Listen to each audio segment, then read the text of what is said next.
these few months have been fantastic, although the winter in Latvia is quite depressing. But still, actually, I have met some of the Black Knight stars after the festival.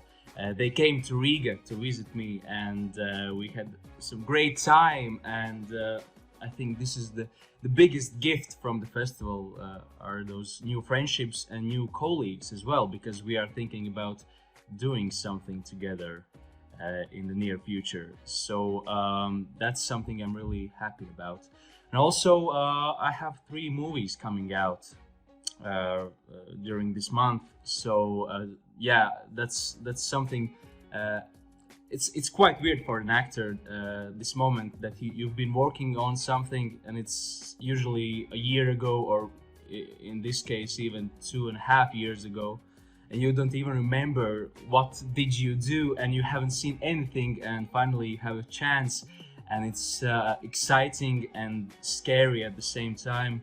So premieres are this full circle of emotions that you have to experience. But I'm really grateful that I have had this chance to work on these projects, and yeah, 2 of them are already on the screens in the theaters, and 1 is coming out in the 2 weeks.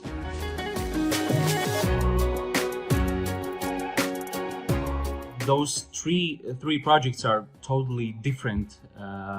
One of them is like a black comedy about a new filmmaker who is now in her 30s and is depressed and trying to make her first film.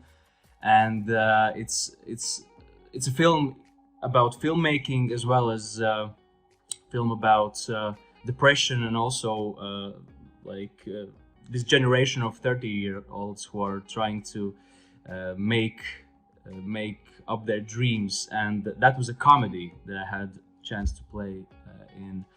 And also I had a chance to be a voice actor we have this Latvian animation legend, Ritvars who was making her 40th feature film. Yeah, I had the chance to be a voice for a king, and that was a new experience for me and something amazing. And I have seen almost every film from this director, and it's my childhood. And now that I had the chance to work with her, it's just like a dream come true also. And the third project is a mini series called Mutiny, which is like story about one man's struggle against the authorities that led to the mutiny on the Soviet warship in 1975, which is based on true events, and which is absolutely in the right time, like in this moment when we have this situation, terrible situation about in Ukraine, and also all the wars that are happening right now. And this is something that is right now in the right time, and I'm really proud. It was a tough project because we shot it on a real ship in the sea. It's almost no CGI. That was something really interesting, and we shot it in the winter on minus 10 degrees, and it was everything I remember is just pure coldness throughout the day. 12 hours or 10 hours of pure like cold. And yeah, so that's something also I'm really proud of.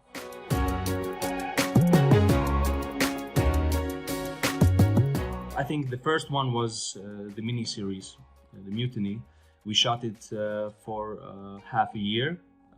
We had many shooting periods, and then came the comedy, which was like a delight after these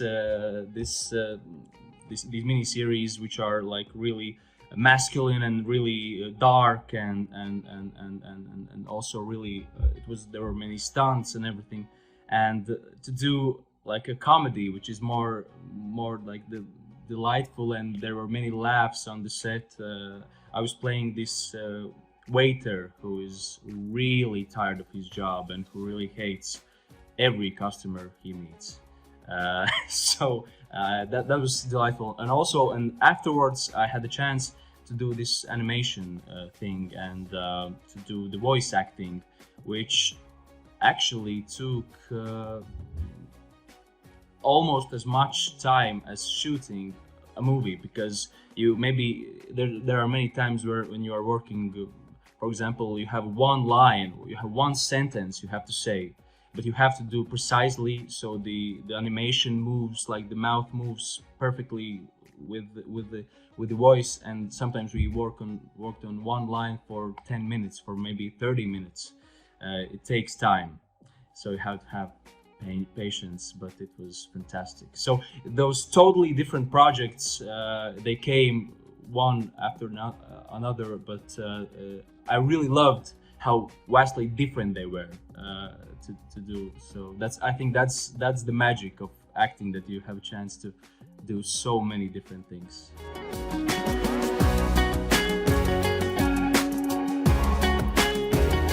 I'm an actor. I'm working in the new Riga theater in Riga, Latvia, and previously, before I was an actor, I was a chef, like a cook, and and then I somehow managed, and I actually loved theater and loved movies since childhood, and it's a cliche, but I somehow went from theater to cooking and went back to my real passion, which is acting. And right now we are going back in our renovated house theater, which we waited for so long, because of all the COVID and war and all the aspects that really delayed the big grand opening. So we are going in the new theater in 15 days, and we waited it for 7 years. So it's something amazing. Since I'm an actor, and the more the time passes, and the more experience I have, I become more introvert as myself, because it's something it's something that happens, I think, to almost every actor. When I started acting, I would say, quite extrovert person, but now I have a chance to live these moments, get these social experiences in my day job, and in my real life I'm much more quiet, right? So it's really interesting. I think many actors have thought about that.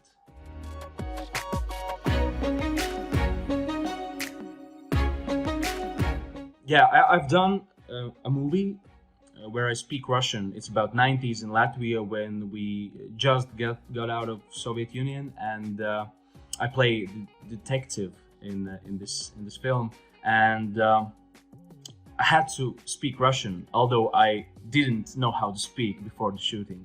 So I learned, especially for the character, how to do that, and I have used my English in a few projects, but in really small roles. But I would really love to do a bigger role in English. And I've heard that for some reason actors say that it's much easier to work in your native language, in your native tongue. But I would say it's not important for me. I would actually do the Chinese if I had a chance.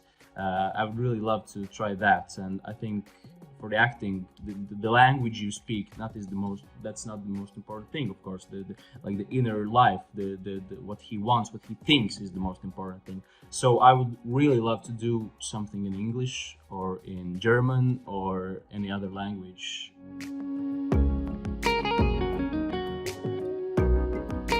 Around 2 months of intense training, and the whole role wasn't in Russian. It was like half the role, the other half was in Latvian.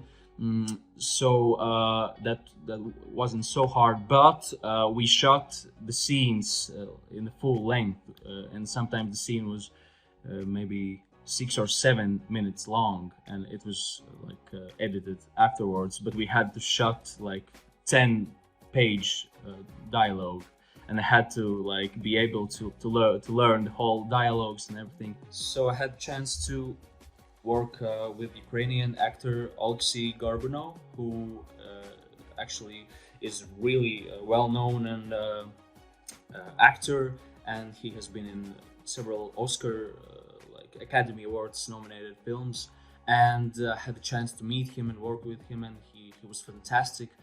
But the thing is, we had a scene in the car, the climactic scene, and we had this 10-page dialogue in Russian, and I learned it by heart to do it properly and with the accent, with everything. And then he started to improvise, and I had nothing to say. I just hear that he says something else. I know what he's supposed to say. I understand, and then he says something else. And we're in the car, like on the platform at the night, and there's no director around us, and we somehow did the scene till the end. And then the director asked him, please, could you do it without improvisation, because we have this young actor who is not properly speaking in Russian. And he was totally fine with that, and we did it. But the moment was frightening, because he's like fantastic actor. He's doing it just like flawlessly, and I really didn't have anything to answer to yeah. So, but other than that, the experience was fantastic, and it was a great school about how the big thing is not about the words you say, it's about what you think. And so it's not about language. You can learn, this is the proof that you can learn words. You understand what you say, but you can learn them as a poem or something, and speak in almost any language.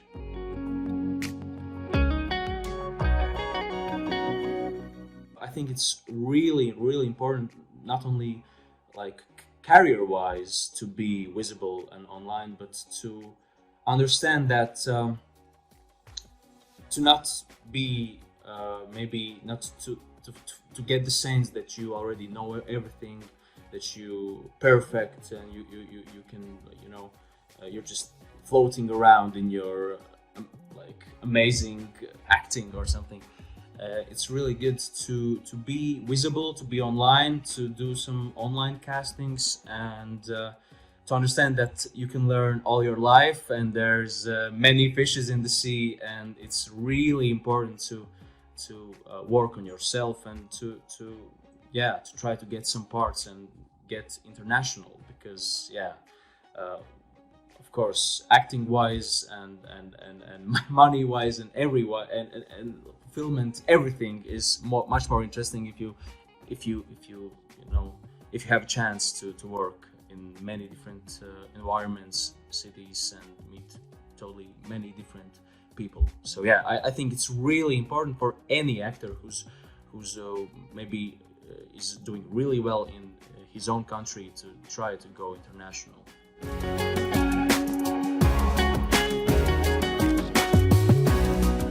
Well, in Latvia, it's especially before COVID, it was more in person.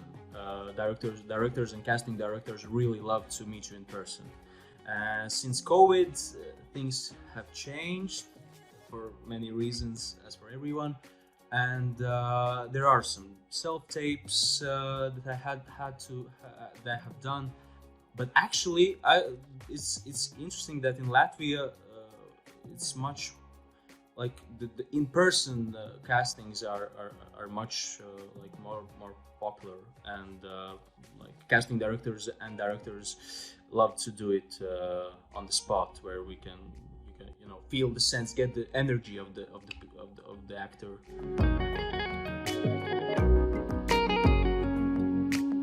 I think the movie industry, the film industry in Baltic states is growing now just tremendously, and it's happening so fast, and and things in Baltic states are happening really nice, and the movies that are coming out in the last 5 to 10 years are getting just more and more amazing. We had 2 premieres in Berlinale as well for Latvian films, and this year, and also in Estonia and Lithuania. So I think my wish and I think something I could wish to think for any casting director or anyone in movie business is that Baltic states are the new growing star in European cinema. So I really would love to do many international projects here in Baltic states.